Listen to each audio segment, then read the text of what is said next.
ओम शांति।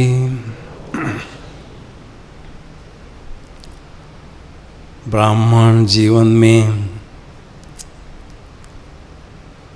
स्वमान और सम्मान का बैलेंस रखना अति आवश्यक है, क्योंकि जितना श्रेष्ठ स्वमान हमारा होता है उतनी हमारी श्रेष्ठ स्थिति बनती है।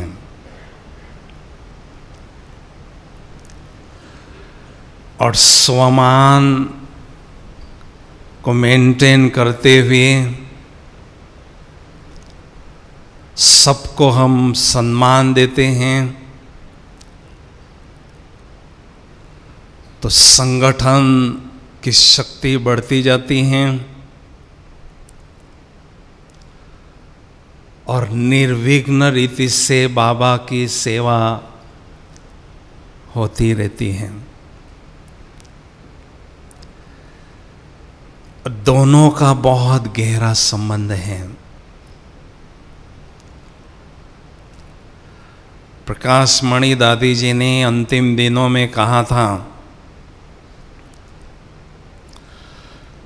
अगर दादी से प्यार है तो स्वमान और सम्मान दो शब्दों को जीवन में धारण करो।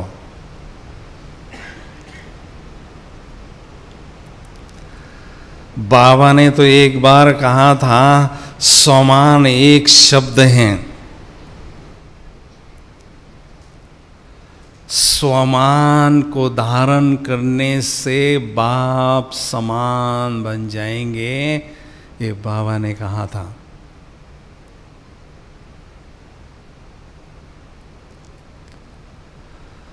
बाबा के पास आने के बाद अगर हम बहुत श्रेष्ठ स्थिति बनाना चाहते हैं तो उसका सीक्रेट है हमेशा स्वमानधारी होकर रहना।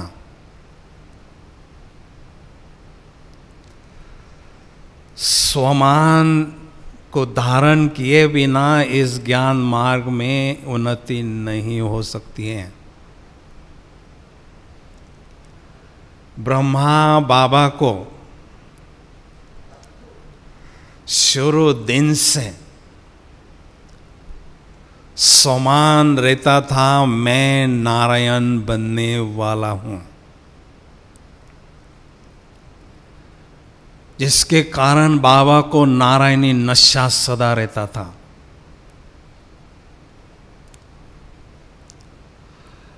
और उस नारायणी नशे ने बाबा को संपूर्णता के निशाने पर तेजी से पहुंचाया। नशा ये काम करता है। नशा उल्टा है शान।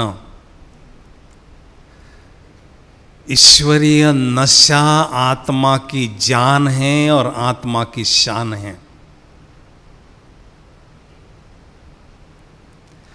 ईश्वरीय संतान को ईश्वरीय नशा अगर न रहे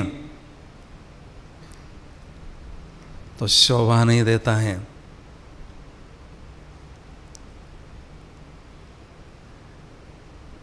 इसलिए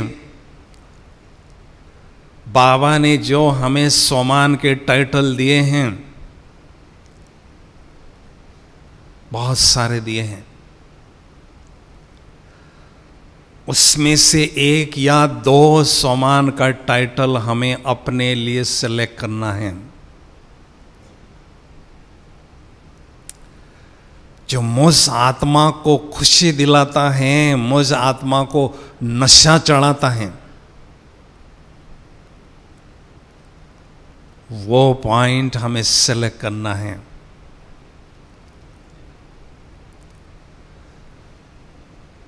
क्योंकि लौकिक में हम देखते हैं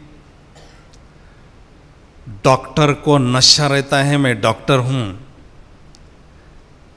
मैं इंजीनियर हूं, मैं मनुष्य हूं लेकिन मैं इंजीनियर हूं, मैं डॉक्टर हूं। वो नशा उसको रहता है, ये लौकिक नशा है। तो मैं आत्मा हूं, लेकिन केवल आत्मा नहीं हूं, विश्व कल्याणकारी आत्मा हूं, विश्व परिवर्तक आत्मा हूं, राज ऋषि आत्मा हूं। आत्मा के साथ जब स्वमान का टाइटल जोड़ देते हैं, चेहरा बदल जाता है, आंखों में नशा अनुभव होता है।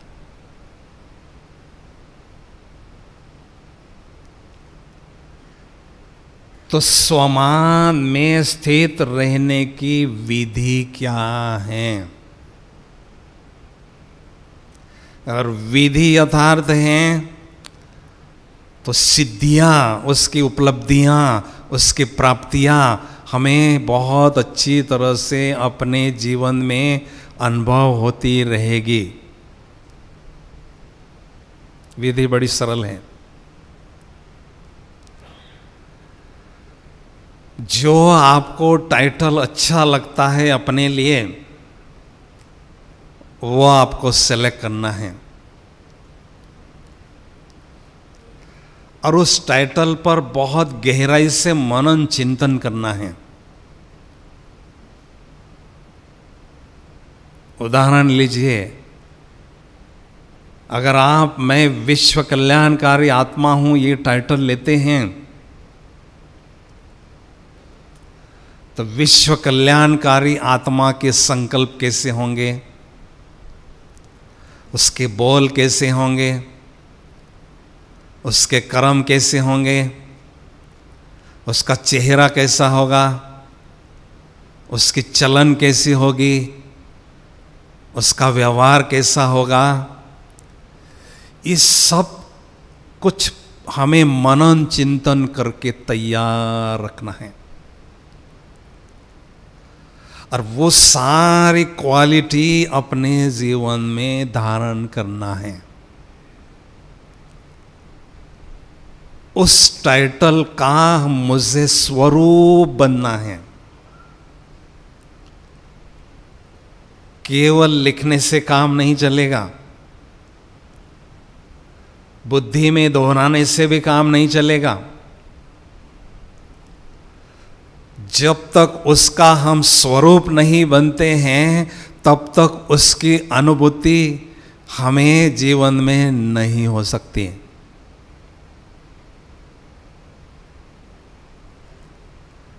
मैं 19 मार्च 88 को बाप दादा से ओम शांति भवन में पर्सनली मिल रहा था। बाबा ने मुझे विश्व परिवर्तक आत्मा का टाइटल दिया था। सदा विश्व परिवर्तक आत्मा हो, विश्व परिवर्तन का कार्य बाप के साथ कर रहे हो। परिवर्तन शक्ति श्रेष्ठ शक्ति है। परिवर्तन शक्ति के द्वारा हर कार्य में सफलता प्राप्त कर रहे हो, करते रहोगे। हर कार्य में परिवर्तन शक्ति को लगाने वाले विश्व परिवर्तक आत्मा हो, ये टाइटल बाबा ने 88 में मुझे दिया था।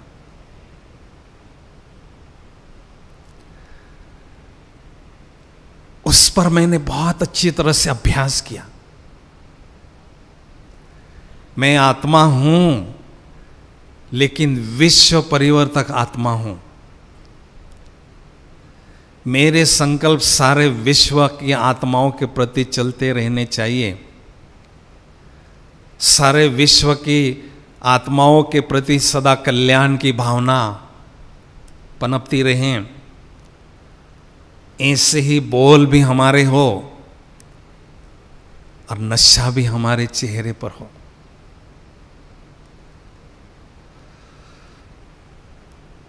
तो स्वमान का जो टाइटल है वो हमारा सिंहासन है। मैं आत्मा विश्व कल्याणकारी आत्मा हूं।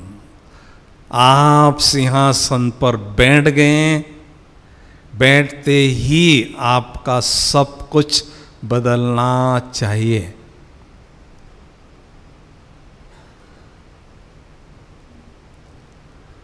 और जैसे जैसे उसका प्रयोग, उसका अभ्यास बढ़ता जाएगा, दिन रात उसकी स्मृति रहती होगी, तो वो गुण आपकी आत्मा में स्वतः ही धारण होते रहेंगे। क्योंकि सभा में हम राजे महाराजे बैठे हैं सारे, एक बार तालियां बजाओ जरा। ये राजा महाराजाओं की सभा है, ये समर्पित भाइयों की नहीं, राजा महाराजाओं की सभा है।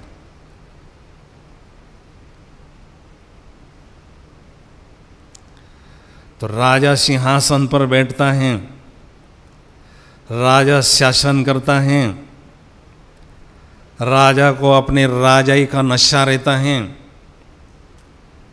राजाई करने की अथॉरिटी उसको अनुभव होती है।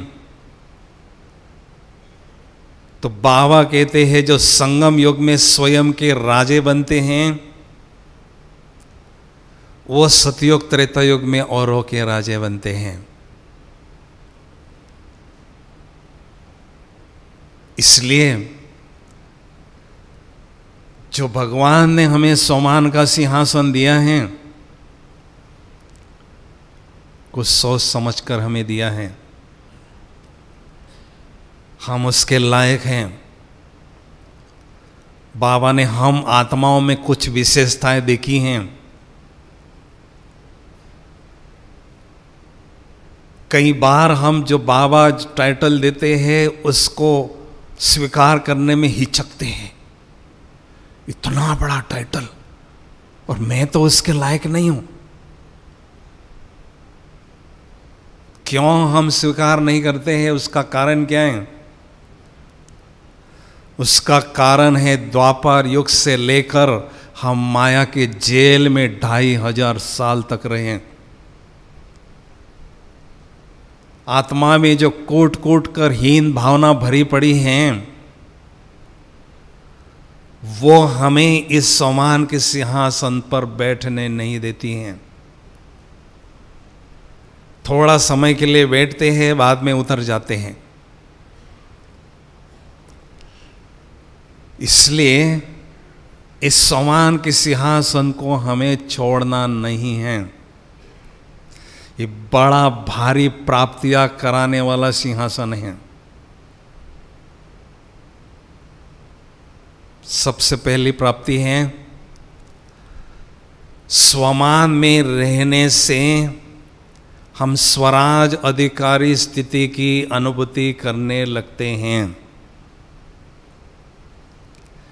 जब आत्मा राजा स्वमान के सिंहासन पर बैठता है, तो मन बुद्धि जो कर्मचारी है वो हमारी आज्ञा को मानते हैं, ऑर्डर को स्वीकार करते हैं। और जैसे सिंहासन छोड़ देते हैं, ऑर्डर मानना छोड़ देते हैं। तो स्वमान धारी होने से स्वराज अधिकारी स्थिति की अनुभूति हमारी बढ़ती जाती है। सूक्ष्म और स्थूल कर्मेंद्रियों को नियंत्रण करने की और अनुशासन करने की शक्ति बढ़ती है। और जितनी ये शक्ति हमारी बढ़ती है, उतना ऊंचा स्टेटस हमें सतयुग में स्वतः ही मिलता है। अगर मान लीजिए वो अभ्यास हम नहीं करते हैं, स्वराज अधिकारी स्थिति की अनुभूति नहीं होती है, तो शुरू से ही हमारा स्टेटस बहुत साधारण रहता है।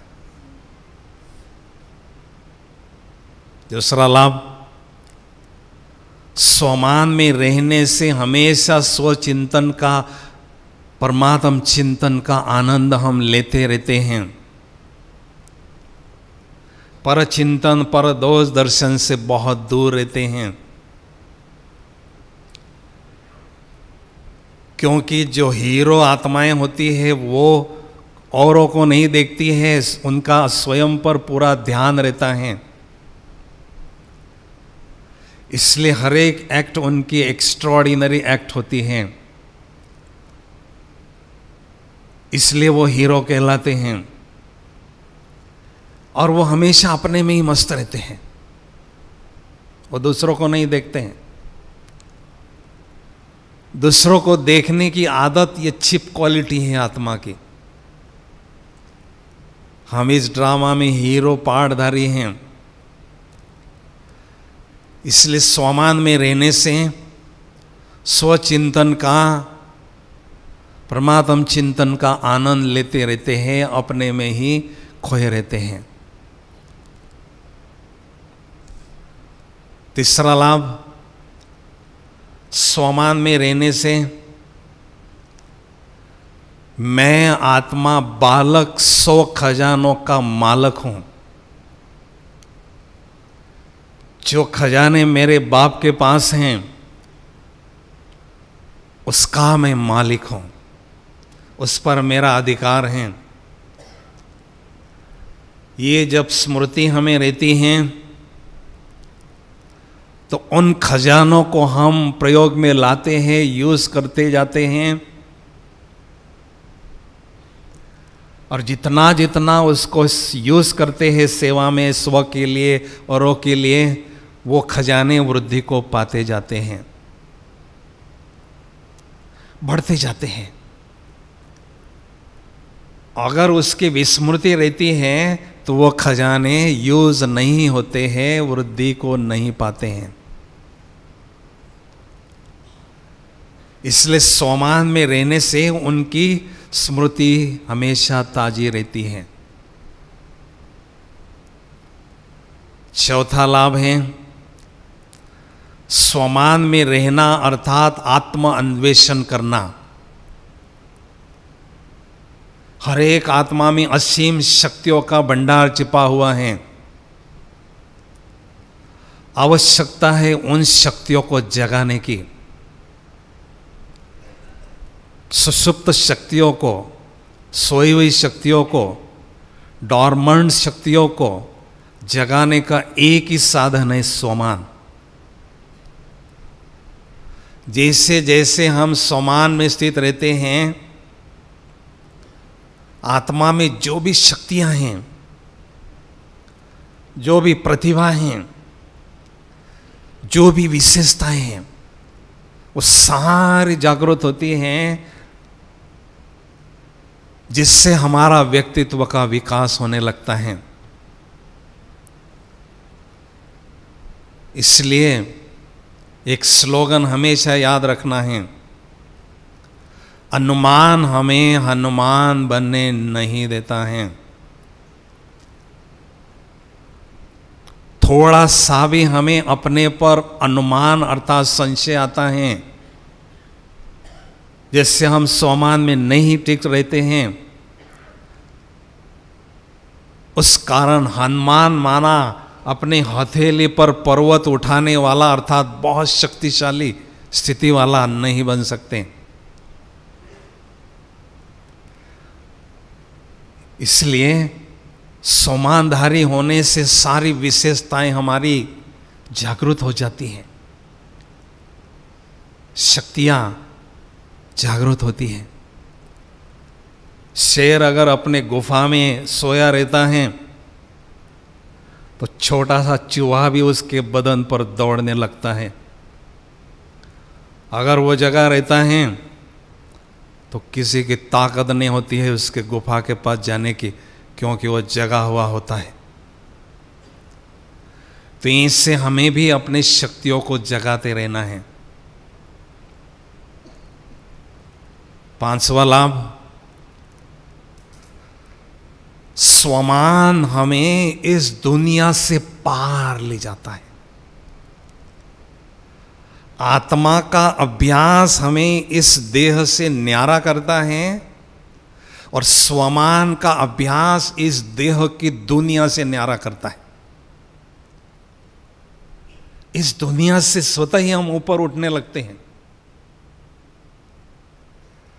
जितना ईश्वरीय नशे में चूर, उतना इस दुनिया से दूर, अपनी अलौकिक दुनिया में हम स्वयं को अनुभव करने लगते हैं।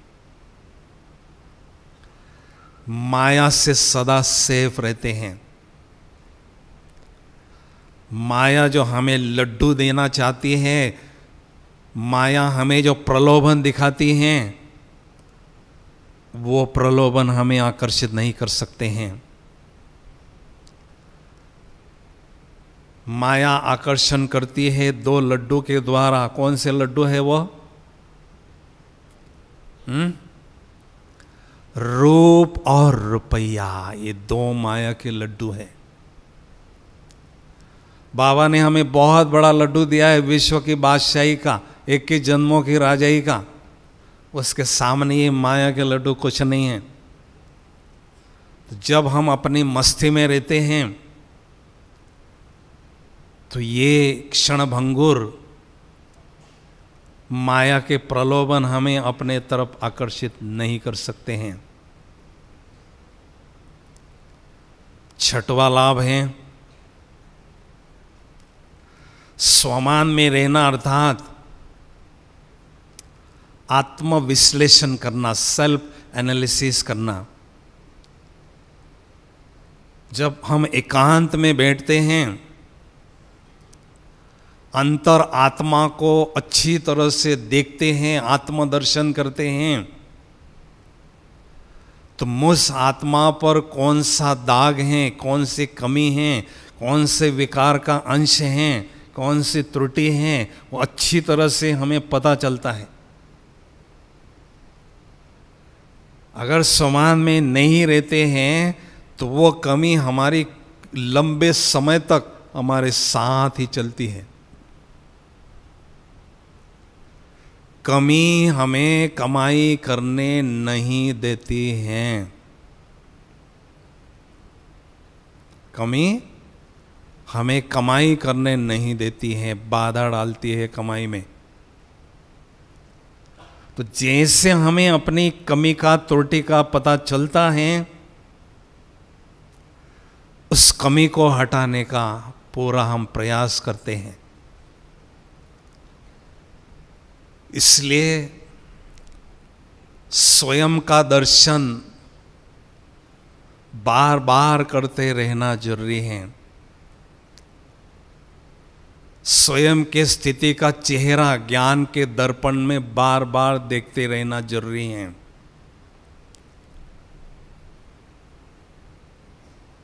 तो उसके लिए हमें स्वमान बहुत मदद करता है।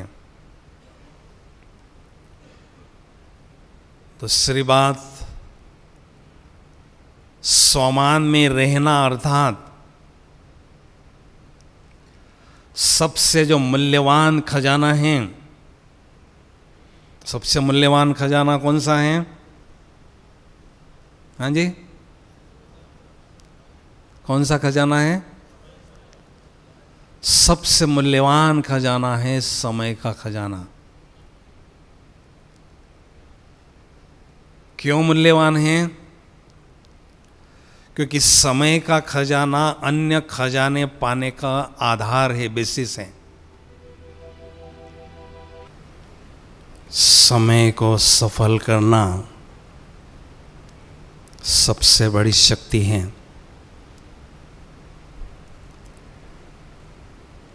कहते हैं घड़ी का कांटा कोई पकड़ नहीं सकता है, कोई रोक नहीं सकता है, पकड़ नहीं सकता है। तो घड़ी का कांटा पकड़ना अर्थात समय को पकड़ना, और समय को पकड़ना अर्थात समय का लाभ लेना, हर सेकंड प्राप्ति का अनुभव करना, सफल, अच्छा फल प्राप्त करना। इसलिए संगम युग का हर सेकंड कहता है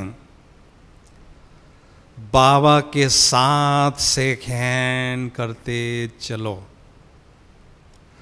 बुद्धि रूपी हाथ बाबा के बुद्धि रूपी हाथ में देते चलो, समय को सफल करते चलो।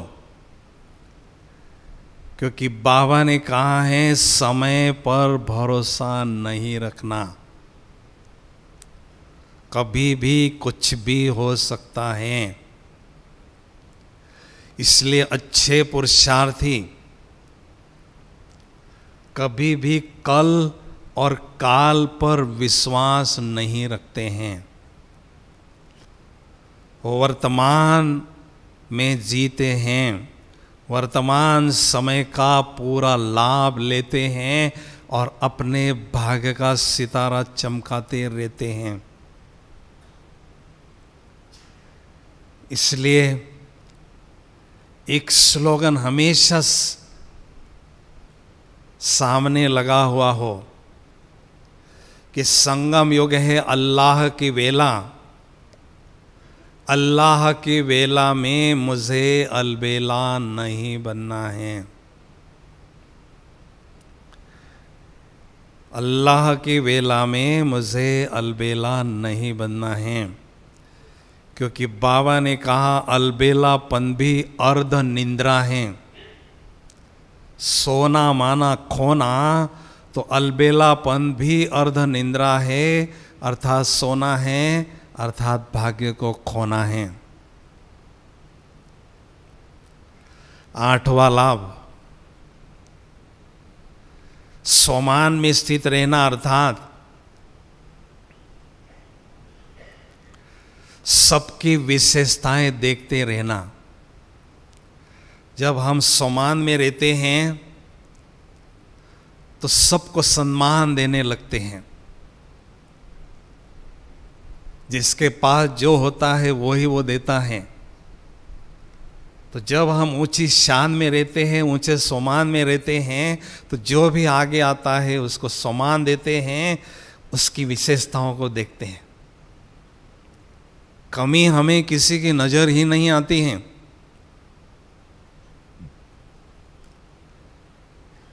क्योंकि हमारा द्वापर युग से नेचर हो चुका है निगेटिविटी को देखना, कमी को देखना।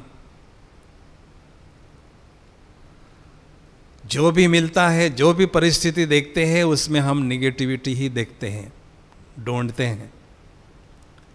अभी हमें चश्मा बदल देना है, पॉजिटिविटी का चश्मा लगाना है और हर एक में पॉजिटिविटी देखना है और हर एक को सम्मान की दृष्टि से देखना है। हर एक आत्मा में बहुत सुंदर विशेषता है।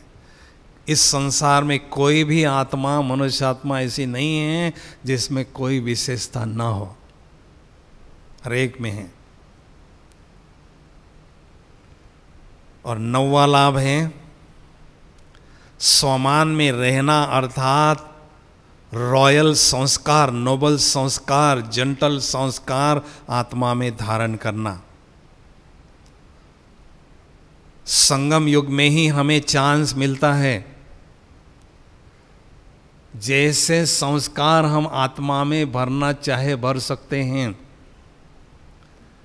क्योंकि जब आत्मा शरीर छोड़कर जाती है तो केवल साथ में संस्कार ले जाती हैं,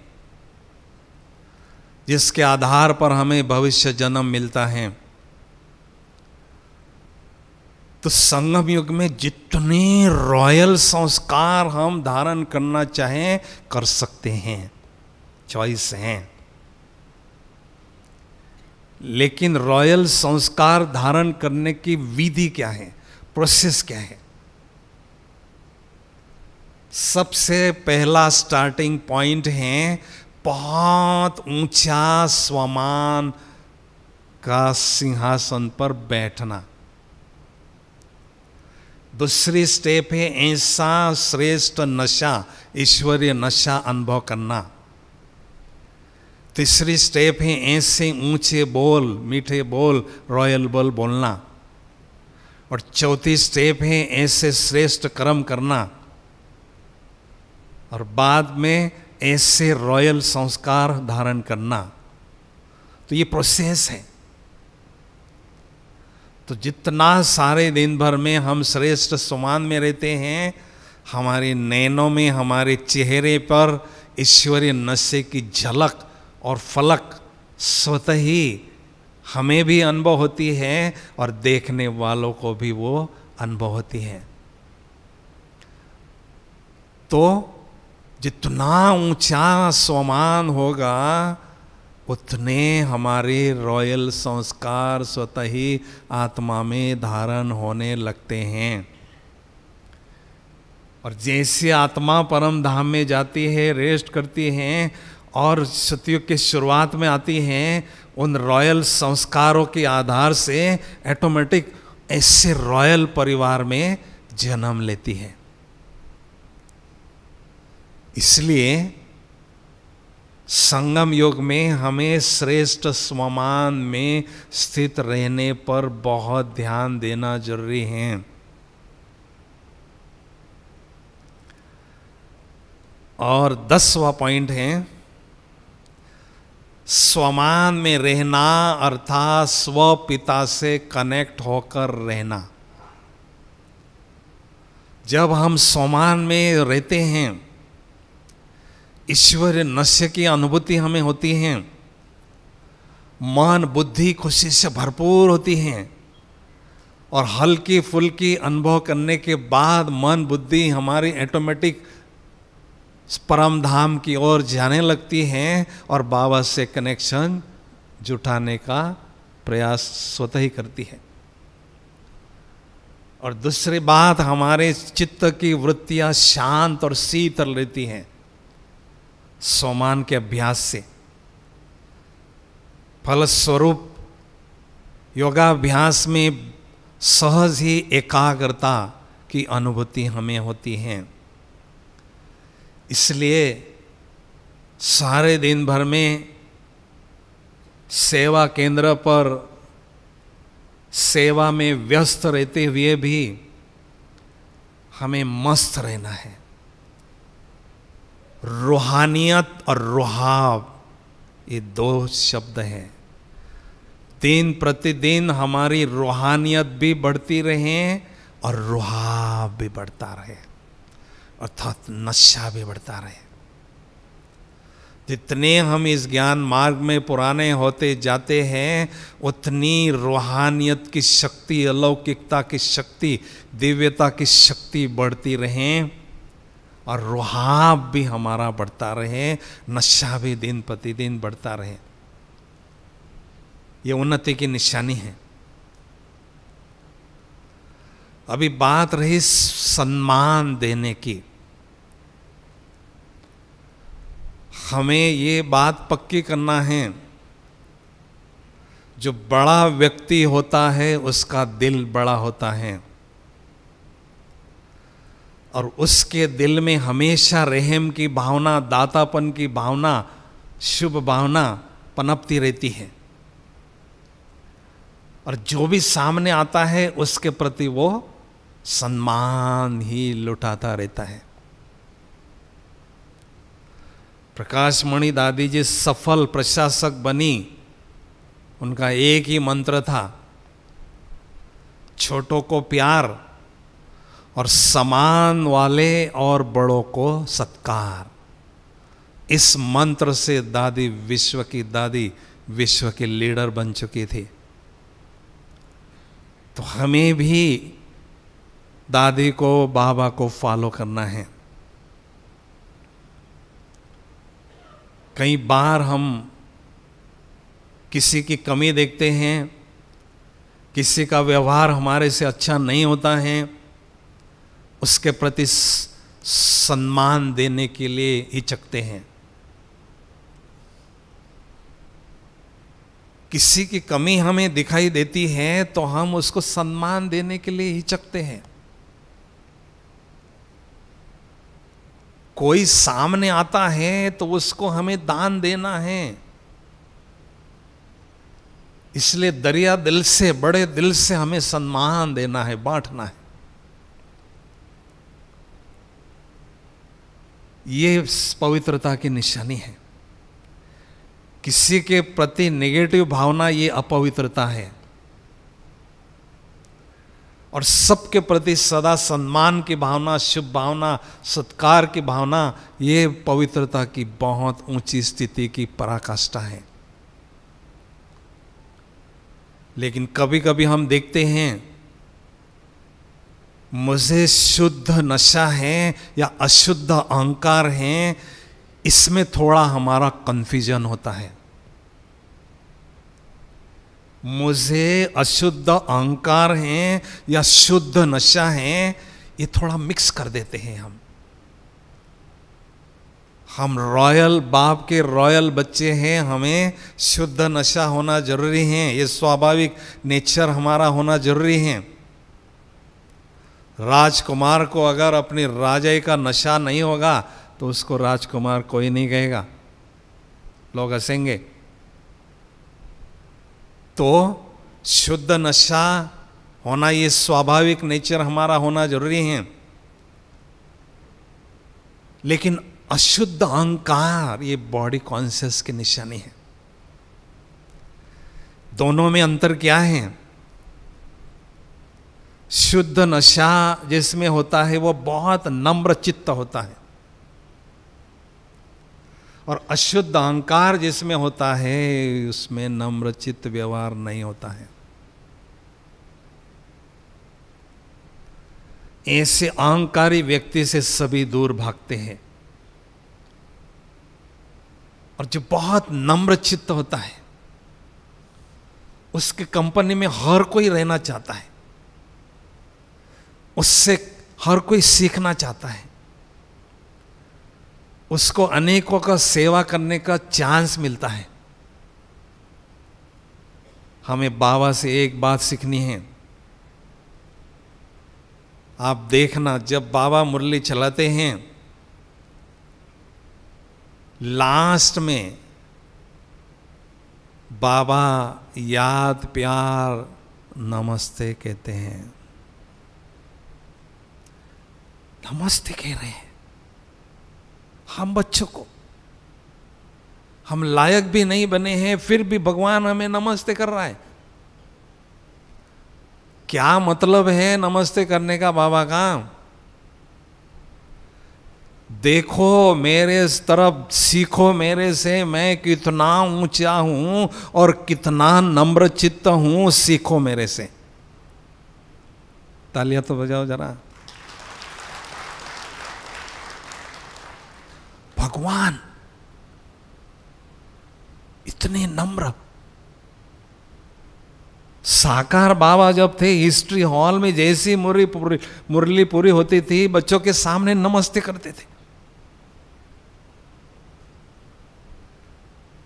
तो ये निशानी है, जितना जो बड़ा व्यक्ति होता है, ऊंचा व्यक्ति होता है, उतना वो नम्र चित्त होता है। अगर नम्र चित्त नहीं हूं मैं, तो मैं बड़ा नहीं हूं, मुझे कोई बड़ा मानेगा भी नहीं। इसलिए बाबा से हमें सीखना है, दादियों से हमें सीखना है, बड़ों से हमें सीखना है, और हमारे व्यवहार में परिवर्तन लाना है। मैं प्योर गोल्ड हूं, इसलिए मुझे हर परिस्थिति में मोल्ड होते रहना है। मोल्ड होना ये हीन भावना नहीं है, ये बहुत ऊंची भावना है, श्रेष्ठ भावना है। इसलिए जब भी हम संगठन में रहते हैं तो सबको सम्मान देना है, ये बात पक्की कर लें। मेरा रिगार्ड देने का रिकॉर्ड बहुत अच्छा हो। बाबा के पास सभी का रिकॉर्ड रहता है, रिगार्ड देने का रिकॉर्ड मेरा बहुत अच्छा हो। क्योंकि हमें घर वापस जाने के पहले 3 सर्टिफिकेट लेने हैं। प्रभु पसंद, लोक पसंद और मन पसंद। प्रभु को अगर पसंद करना है तो प्रभु जो हमें उतना ऊंचा ज्ञान देता है, धारणाओं की बातें बताते हैं, उसको हम जीवन में धारण करते हैं तो प्रभु भी हमें पसंद कर लेते हैं। लोग हमें पसंद कब करते हैं? जब हमारा व्यवहार सभी के साथ बहुत अच्छा होता है, नम्रता पूर्वक व्यवहार होता है, सबको हम सत्कार देते हैं, रिगार्ड देते हैं, तो सबके दिलों में हमारा स्थान बना रहता है। स्नेह का व्यवहार से स्नेह की भावना हमारी बनी रहती है, इसलिए सभी हमें पसंद करते हैं। और मन पसंद, आप देखना, स्वयं को पसंद तब करते हैं आप जब आपकी श्रेष्ठ स्थिति बहुत ऊंची होती है। आप कितना भी सेवा में भागो, घोड़े की तरह भागो दिन रात, लेकिन अगर से स्थिति आपकी नहीं होगी अच्छी तो आपको सेल्फ सेटिस्फैक्शन नहीं होगा, स्वयं को आप पसंद नहीं करोगे। तो सम्मान में रहने से ही बहुत ऊंची स्थिति बनाने में हमें सफलता मिलती है। और सबको सम्मान देने से सभी हमारे प्रति निरसंकल्प रहते हैं, किसी के भी हमारे प्रति नेगेटिव या व्यर्थ संकल्प नहीं चलते हैं। तो बहुत बड़ा लाभ हमें इससे होता है। ये साधारण बात नहीं है, ये बहुत ही महत्वपूर्ण बात ब्राह्मण जीवन में है। इसलिए मुझे स्वमान शब्द को जीवन का अभिन्न अंग बनाना है। स्व माना आत्मा, मान माना आत्मा को मान देना, सत्कार देना अपने। तो मैं आत्मा, विश्व परिवर्तक आत्मा हूं। उस स्थिति में आप स्थित रहेंगे तो सारा दिन आपको बहुत एक अलौकिक मस्ती अनुभव होगी। आप प्रैक्टिकल करके देखो। लौकिक दुनिया में कोई टाइटल किसी को मिलता है, मैं भारत रत्न, सचिन तेंदुलकर को भारत रत्न का टाइटल मिला गवर्नमेंट से, मैं भारत रत्न हूं, चेहरे पर हमेशा वो रहता है नशा। कोई अधिकारी ने दिया, हमें तो भगवान ने दिया ये सारे टाइटल, कोई मनुष्य ने नहीं दिए, दुनिया की सबसे बड़ी सत्ता है उसने दिए हैं। और 63 जवान हमने इतनी मेहनत किया, इतनी पूजा किया, उनको इतना चाहा, उसके कारण उन्होंने वो टाइटल हमें दिए और कुछ विशेषता देखी। तो उन टाइटलों को हमें धारण करना है। टाई पहनते ही हमारा चेहरा बदल जाता है। ऑफिस में जो टाई पहन के जाते हैं ना, उनका चेहरा देखो, अकड़ा हुआ चेहरा। तो सम्मान का टाइटल रूपी टाई ही पहनकर मुझे सेवा के क्षेत्र में जाना है। टाइटल का टाई बिना मुझे सेवा के क्षेत्र में नहीं जाना है। फिर देखना आपके चेहरे पर कैसा वो रुहाव रहता है, वो रूहानी नशा रहता है, और आप जो सेवा करेंगे उसमें कितनी सफलता आपको मिलती है। बड़ा भारी लाभ इसमें होता है।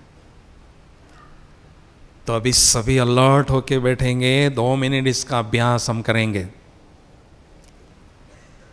सभी फ्री होके बैठो।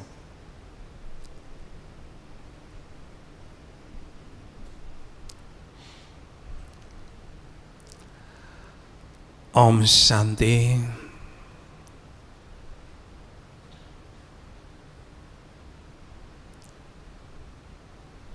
मैं आत्मा राजा,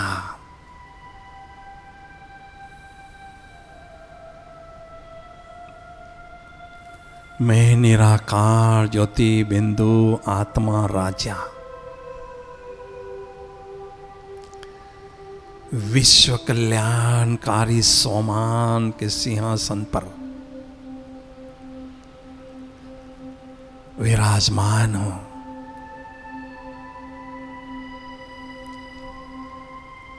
मैं आत्मा राजा हूं। मन बुद्धि संस्कार और अपनी कर्मेंद्रियों पर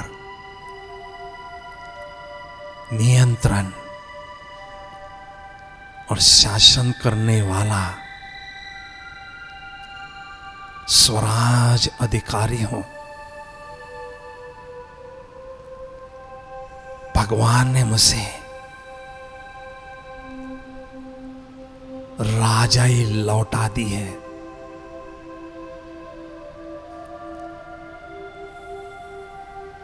राजाई का नशा मेरे चेहरे पर स्पष्ट अनुभव हो रहा है। मेरे नयनों में ईश्वरीय नशे की कुमारी अनुभव हो रही है।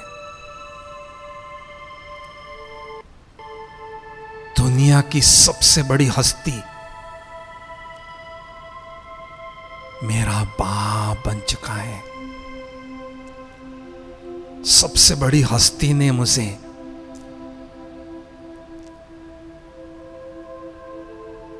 विश्व सेवा में निमित्त बनाया है। इसलिए मुझे ऐसी मस्ती चढ़ी है।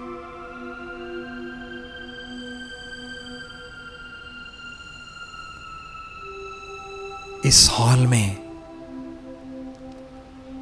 आत्माओं रूपी राजाओं की सभा लगी है। आत्माओं रूपी राजाओं की दरबार लगी है। डायरेक्ट परम धाम से ज्ञान सूर्य शिव बाबा हम सभी आत्माओं रूपी राजाओं की सभा को देख देख कर जा रहे हैं। और हम सभी आत्माओं रूपी राजाओं पर गोल्डन पुष्पों की वर्षा भी कर रहे हैं।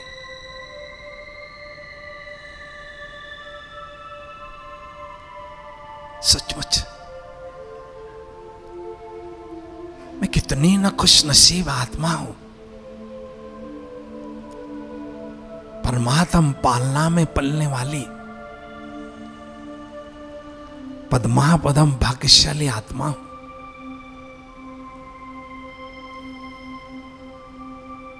स्वयं भगवान ने मुझे स्वमान का सिंहासन सौगात में दिया है। मैं आत्मा राजा ब्रकोटी के काल तख्त पर और सम्मान के सिंहासन पर विराजमान होकर स्वराज अधिकारी स्थिति का आनंद ले रहा हूं।